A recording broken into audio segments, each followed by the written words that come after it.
तो आपको ऐसे कई उपकरण दिखाई देंगे जिनमें इलेक्ट्रिक मोटर लगे हैं, जैसे कि बच्चों के खेलने के खिलौने, table fan, toothbrush, hair dryer और इलेक्ट्रिक कटिंग चाकू। आप इसे चालू करते हैं और किसी तरह ये काम करने लगता है, पर ऐसा कैसे? इस वीडियो में हम इलेक्ट्रिसिटी और मैग्नेट यानी कि चुंबक की बेसिक बातें कवर करेंगे और फिर मोटर कैसे काम करता है यह समझने के लिए इन सभी को एक साथ रखेंगे। आइए सर्किट से शुरू करते हैं। हमारे पास एक बैटरी है, कुछ वायर है और एक ऐसा उपकरण है जो बिजली का उपयोग कर सकता है, जैसे कि एक लाइट बल्ब। इलेक्ट्रिसिटी सर्किट में फ्लो होती रहती है, लेकिन जैसे ही तार टूट जाता है इलेक्ट्रिसिटी बहना बंद हो जाती है और लाइट बल्ब बुझ जाता है। क्योंकि अगर हम चाहते हैं कि सर्किट काम करे तो बस आप इतना याद रखिए कि सर्किट का रास्ता पूरा होना जरूरी है और जरूरत पड़ने पर सर्किट के रास्ते को तोड़ने या जोड़ने के लिए हम स्विच का इस्तेमाल करते हैं। तार से बिजली बह रही है, इसे कन्वेंशनल फ्लो कहा जाता है। अगर हम बैटरी को बाहर निकालते हैं और उसे पलट देते हैं तो करंट दूसरी तरफ से बहने लगेगा। हालांकि लाइट बल्ब अभी भी काम करेगा, लेकिन कुछ डिवाइस ऐसे भी हैं जो करंट के प्रवाह के आधार पर अलग तरह से काम करेंगे।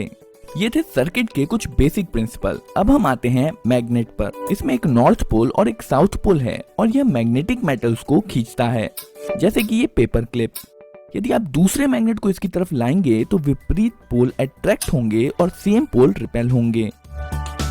जरूरी नहीं कि मैग्नेट इसी शेप का हो। उदाहरण के लिए कुछ मैग्नेट ज्यादा फ्लैट हो सकते हैं, जैसे कि ये मैग्नेट। इन मैग्नेट्स को परमानेंट मैग्नेट्स कहा जाता है क्योंकि यह मैग्नेट्स हमेशा काम करते हैं। आप इन्हें बंद या चालू नहीं कर सकते। यह कई छोटे छोटे मैग्नेटिक डोमेन से बना होता है जो एक ही दिशा में रहते हैं, लेकिन आगे हम ऐसा मैग्नेट भी देखेंगे जिसमें हमेशा ऐसा नहीं होता है। अब हम एक परमानेंट मैग्नेट लेंगे और बीच में एक छेद करेंगे और इसे एक ऐसे रॉड पर रखेंगे जहां पर यह आसानी से घूम सके। इसके साइड में एक दूसरा मैग्नेट लाने पर हम देखेंगे कि रॉड पर रखा मैग्नेट तुरंत घूमना शुरू कर देगा जब तक कि दोनों मैग्नेट्स के विपरीत पोल आमने सामने नहीं आ जाते हैं। अब अगर साइड वाले मैग्नेट को उलट दें तो सेम पोल आमने सामने आ जाएंगे और एक दूसरे को रिपेल करेंगे और विपरीत पोल एक दूसरे को अट्रैक्ट करेंगे। अब अगर हम साइड मैग्नेट को बार बार उल्टा करते रहेंगे तो हमारा घूमने वाला मैग्नेट घूमता रहेगा। अभी के लिए बस ये घूमने वाला कॉन्सेप्ट याद रखिए, हम इस पर जल्द ही वापस आएंगे। यहाँ पर एक मेटेलिक बोल्ट है जो मैग्नेट नहीं है। असल में यह मैग्नेटिक डोमेन से तो बना है, लेकिन इसके मैग्नेटिक डोमेन विभिन्न दिशाओं में है। चलिए अब इस बोल्ट पर तार को कई बार लपेटते हैं और एक सर्किट बनाते हैं। तारों के माध्यम से बहने वाला करंट मैग्नेटिक डोमेन्स को लाइन अप कर देता है। इसका मतलब है कि हमने अभी अभी एक मैग्नेट, या ज्यादा स्पष्ट तरीके से कहें तो एक इलेक्ट्रोमैग्नेट बनाया है। यह वैसे ही काम करता है जैसे कि एक परमानेंट मैग्नेट। यह लोहे के टुकड़े को उठा सकता है और इसमें एक नॉर्थ और एक साउथ पोल होता है जो दूसरे मैग्नेट को अट्रैक्ट या रिपेल करेगा। लेकिन इलेक्ट्रोमैग्नेट इस मायने में खास है कि इसे लाइट बल्ब की तरह चालू या बंद किया जा सकता है, जबकि परमानेंट मैग्नेट के साथ ऐसा नहीं किया जा सकता है। अब अगर हम बैटरी को पलट दें तो इलेक्ट्रिक करंट जो पहले इस तरफ से बह रहा था वो दूसरी तरफ से बहने लगेगा। इससे मैग्नेट के पोल्स बदल जाएंगे, नॉर्थ साउथ हो जाएगा और साउथ नॉर्थ हो जाएगा। इसे इलेक्ट्रोमैग्नेट की पोलैरिटी का बदलना कहते हैं। पर ऐसा करने का ज्यादा आसान तरीका बैटरी को पलटने की बजाय केवल तारों को पलटना है। आइए अब हम अपने घूमने वाले मैग्नेट पर वापस आते हैं। इस बार हम घूमने वाले मैग्नेट की जगह पर इलेक्ट्रोमैग्नेट रख देंगे। अब जैसे ही हम इसमें वायर जोड़ेंगे इलेक्ट्रोमैग्नेट चालू हो जाएगा और साइड मैग्नेट के पोल्स के अनुसार अपने आप को अलाइन कर लेगा। पर ये जो इलेक्ट्रोमैग्नेट के साथ वायर जुड़े हैं ये इसे फ्रीली नहीं घूमने देंगे। पर यहाँ पर जो ध्यान देने वाली बात है वो है इलेक्ट्रोमैग्नेट के घूमने का कॉन्सेप्ट।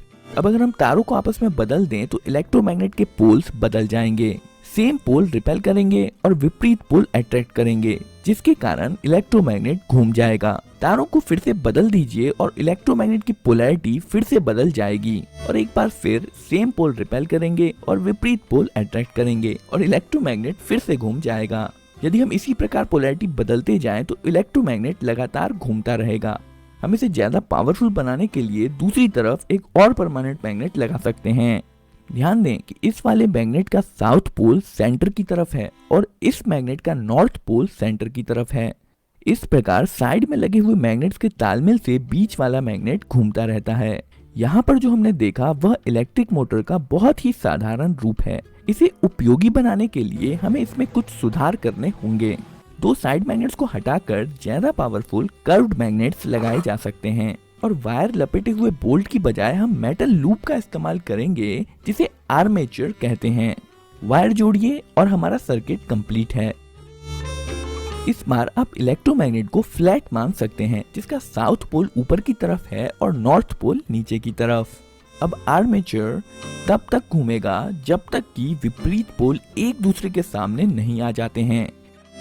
हम चाहे तो पहले की तरह ही वायर के छोरों को बदलकर इलेक्ट्रोमैग्नेट्स का घूमना जारी रख सकते हैं, लेकिन यहाँ बैठकर इस वायर को स्विच करते रहना बेहद मुश्किल काम है और इस मुश्किल काम को आसान बनाने के लिए हमें आर्मेचर में कुछ जोड़ने की जरूरत है जिसे कम्यूटेटर कहा जाता है। यह एक रिंग है जिसमें दो गैप्स हैं और ये आर्मेचर के साथ घूमेगा। इसमें सर्किट कनेक्ट करने के लिए इसके साइड में दो ब्रशेस जोड़े जाते हैं।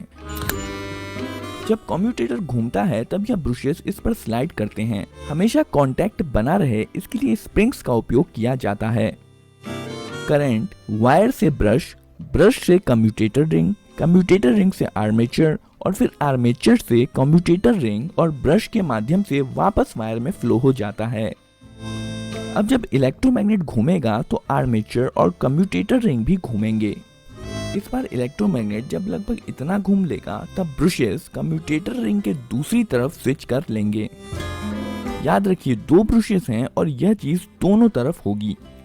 कॉन्टैक्ट स्विच होने से पहले करंट इस तरह से फ्लो हो रहा था, पर जब ब्रशेस साइड स्विच कर लेंगे तब करंट इस तरह से फ्लो होने लगेगा और जब करंट की डायरेक्शन बदल जाएगी तो इलेक्ट्रोमैग्नेट की पोलैरिटी भी बदल जाएगी और आर्मेचर घूमता रहेगा।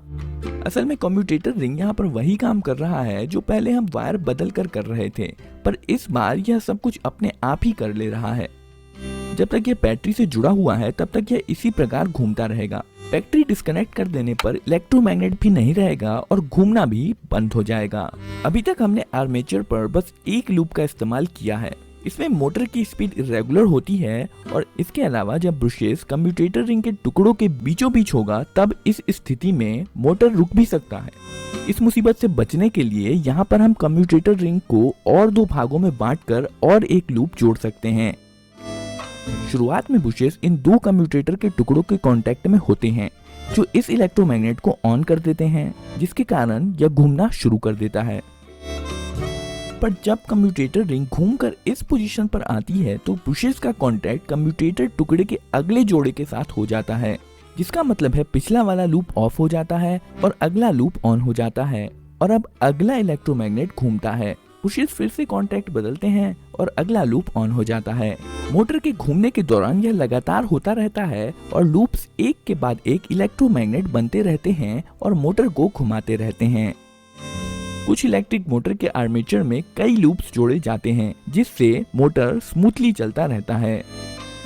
आर्मेचर के घूमने से जो घूमने वाला बल पैदा होता है उसे टॉर्क कहते हैं। ज्यादा टॉर्क का मतलब है मोटर की ज्यादा स्पीड।